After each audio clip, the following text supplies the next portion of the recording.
আপনারা সবাই জানেন যে আগামী 12 তারিখ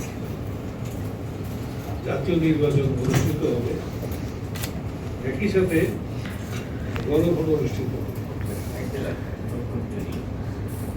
ইতিমধ্যে আপনারা বিভিন্ন প্রচার মাধ্যমে এই বিষয়টা সম্বন্ধে ব্যাপক প্রচারণা হয়েছে, এটা আপনারা সবাই জানেন। আমাদের মাননীয় প্রধান উপদেষ্টার যে নির্দেশ, সেটা হলো আমরা এমন একটা নির্বাচন অনুষ্ঠানে সম্পৃক্ত হব যেটা সম্পূর্ণ নিরপেক্ষ নির্বাচন হবে এবং গত নির্বাচনগুলিতে আমাদের যে ভাবমূর্তি নষ্ট হয়েছে এটা আমরা পুনরুদ্ধারের চেষ্টা করব।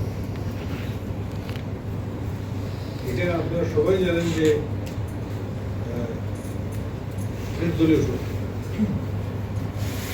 আমাদের আসলে এই সরকারের কোনো ক্যান্ডিডেট নেই। আমরা একটা সম্পূর্ণ একটা ইনক্লুসিভ নির্বাচনের দিকে এগিয়ে যাচ্ছি এবং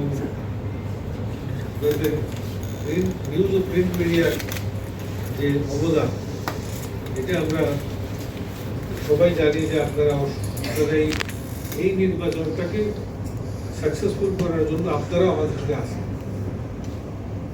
আমি আসছি এখানে যে আমাদের অফিসের সাথে আলাপ করব, আমরা নির্বাচন কমিশন আলাপ করছি, তবে ওদের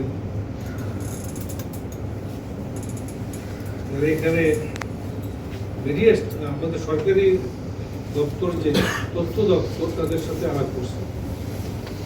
আমাদের কাজটা হলো যে আমরা এই নির্বাচনের ব্যাপারে, বিশেষ করে গণভোটের ব্যাপারে সাধারণ মানুষকে আমরা ভোটারকে আমরা অবহিত করব, যাতে তারা গণভোটে অংশগ্রহণ করে। আপনারা জানেন যে দুটি ব্যালট থাকবে, একটি হলো নির্বাচন প্রার্থীর পক্ষে প্রার্থীর ব্যালট, আরেকটা হলো গণভোটের ব্যালট। গণভোটের ব্যালটটা ভিন্ন রঙের হবে এবং দুটো ব্যালটই একসাথে ব্যালট বক্সে ঢুকে যাবে। আমাদের ভোটাররা যাতে গণভোট সময় অবৈধ হয়, বিশেষ করে মহিলা ভোটাররা,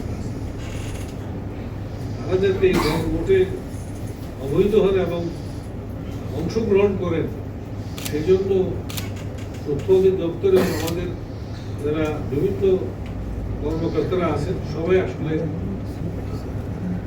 তাদের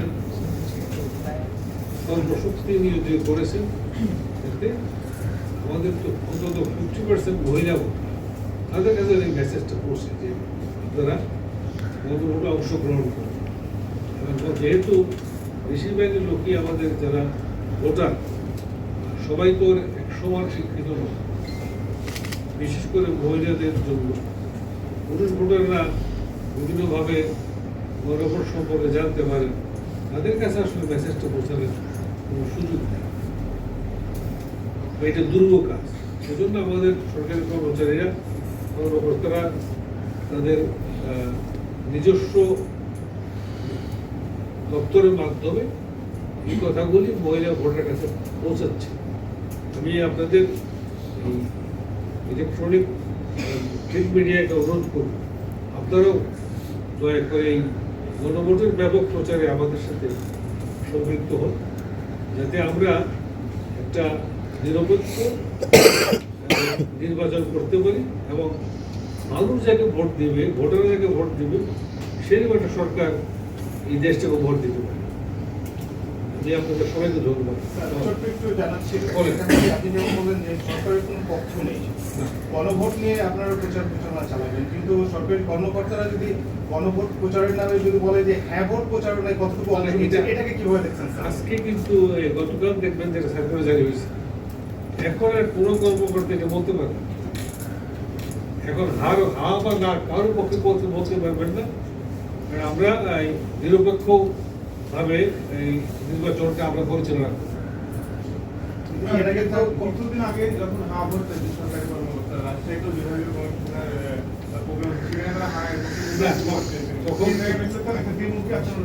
এখন যেহেতু নির্বাচন কমিশনের সিদ্ধান্ত দেওয়ার ক্ষমতা নির্বাচন কমিশন, ইতিপূর্বে যে বিষয়টা ছিল সেটাতে একটা নির্বাচন কমিশন কোনো বিধিনিষেধ ছিল না।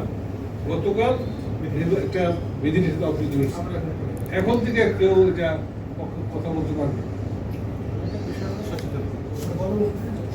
জি জি, কারণ আপনি তো জানেন যে মানে মহিলার কাছে কথাটা পৌঁছবে, সে বুঝলো না কি লেখা মাইকিং করে তার কাছে পৌঁছে দেবো যে এই জন্য ভোট দিবেন, আর সে হাকি দাবি তার ইচ্ছে।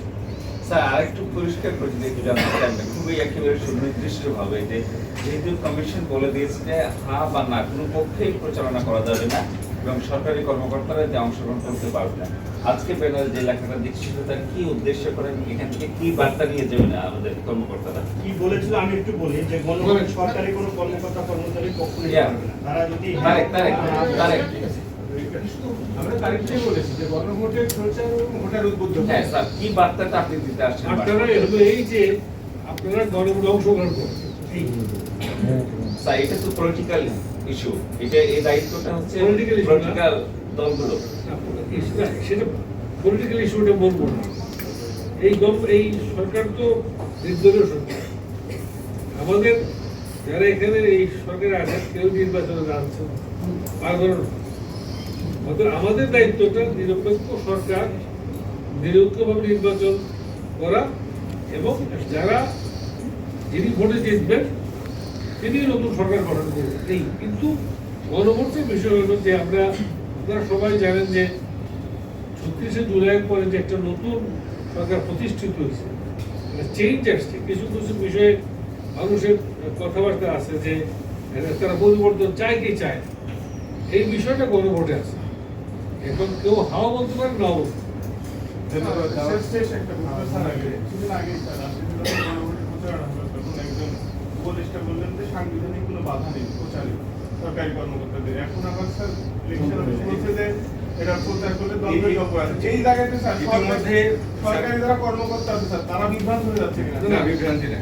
স্যার, আমি একটু আগে স্যার বলেছেন ইতিমধ্যে নির্বাচন কমিশন সর্বোচ্চ এখতিয়ার সম্পন্ন আছেন। নির্বাচন কমিশন আমাদের নির্দেশনা দিয়েছেন, আমরা নির্দেশনা দিয়েছি।